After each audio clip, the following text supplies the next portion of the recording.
ትንቢተ ዳንኤል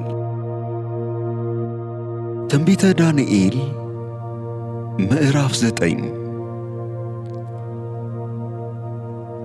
በከለዳውያን መንግሥት ላይ በነገሠ ከሜዶን ዘንድ በነበረ በአሕሻዊሮስ ልጅ በዳርዮስ በመጀመሪያ ዓመት በነገሠ በመጀመሪያው ዓመት እኔ ዳንኤል የኢየሩሳሌም መፍረስ የሚፈጸምበትን 70ውን ዓመት እግዚአብሔር በቃሉ ለነቢዩ ለኤርምያስ የተናገረውን የዓመቱን ቁጥር በመጽሐፍ አስተዋለሁ።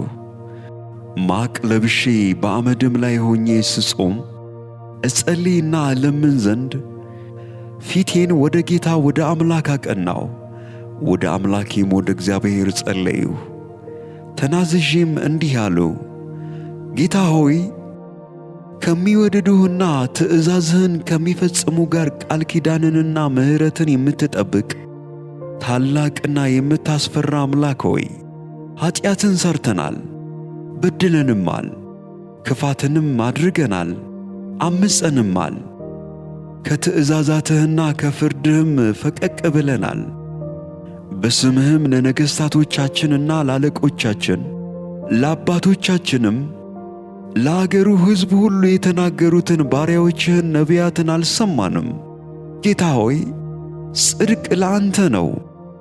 እንደ ዛሬም ለእኛ ለይሁዳ ሰዎችና በኢየሩሳሌም ለሚቀመጡ ለእስራኤልም ሁሉ በቅርብና በሩቅም ላሉት አንተን በበደሉበት በበደላቸው ምክንያት በበተንህበት አገር ሁሉ የፊት እፍረት ነው።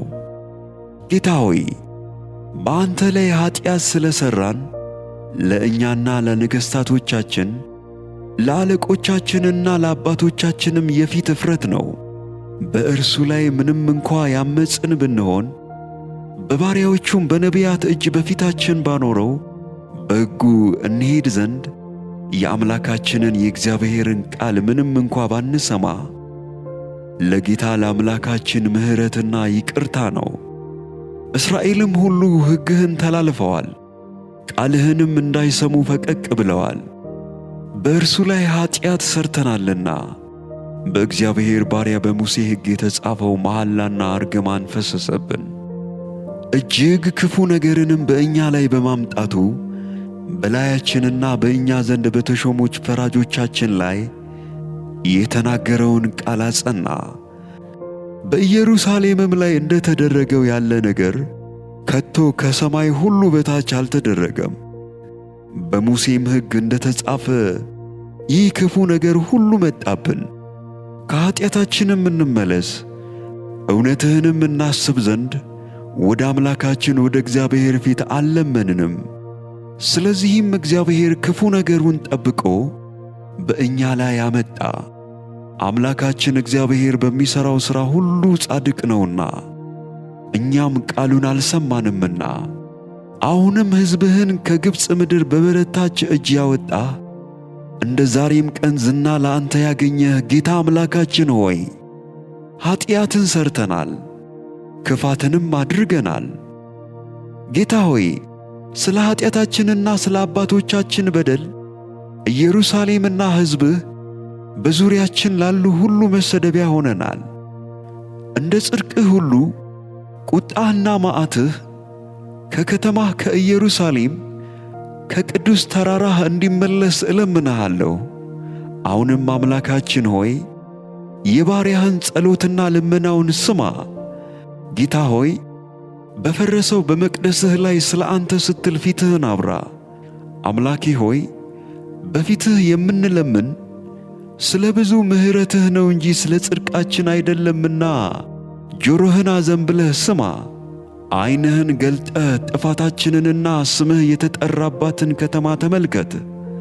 አቤቱ ስማ፣ አቤቱ ይቅር በል፣ አቤቱ አድምጥና አድርግ። አምላኬ ሆይ ስምህ በከተማህና በሕዝብህ ላይ ተጠርቶአልና ስለ ራስህ አትዘግይ። እኔም ገና ስናገርና ስጸልይ በኀጢአቴና በሕዝቤም በእስራኤል ኀጢአት ስናዘዝ በአምላኬም በእግዚአብሔር ፊት ስለ ተቀደሰው ስለ አምላኬ ተራራ ስለምን ገናም በጸሎት ስናገር አስቀድሜ በራእይ አይቼው የነበረው ሰው ገብርኤል እነሆ እየበረረ መጣ። በማታም መሥዋዕት ጊዜ ዳሰሰኝ፣ አስተማረኝም፣ ተናገረኝም፣ እንዲህም አለ፣ ዳንኤል ሆይ ጥበብንና ማስተዋልን እሰጥህ ዘንድ አሁን መጥቻለሁ። አንተ እጅግ የተወደድህ ነህና በልመናህ መጀመሪያ ላይ ትእዛዝ ወጥተዋል። እኔም እነግርህ ዘንድ መጥቻለሁ። አሁንም ነገሩን መርምር፣ ራእዩንም አስተውል። ዓመፃን ይጨርስ፣ ኀጢአትንም ይፈጽም፣ በደልንም ያስተሰርይ። የዘላለምን ጽድቅ ያገባ ራእይንና ትንቢትን ያትም። ቅዱሰ ቅዱሳኑንም ይቀባ ዘንድ በሕዝብህና በቅድስት ከተማህ ላይ 70 ሱባኤ ተቀጥሮአል። ስለዚህ እወቅ አስተውልም።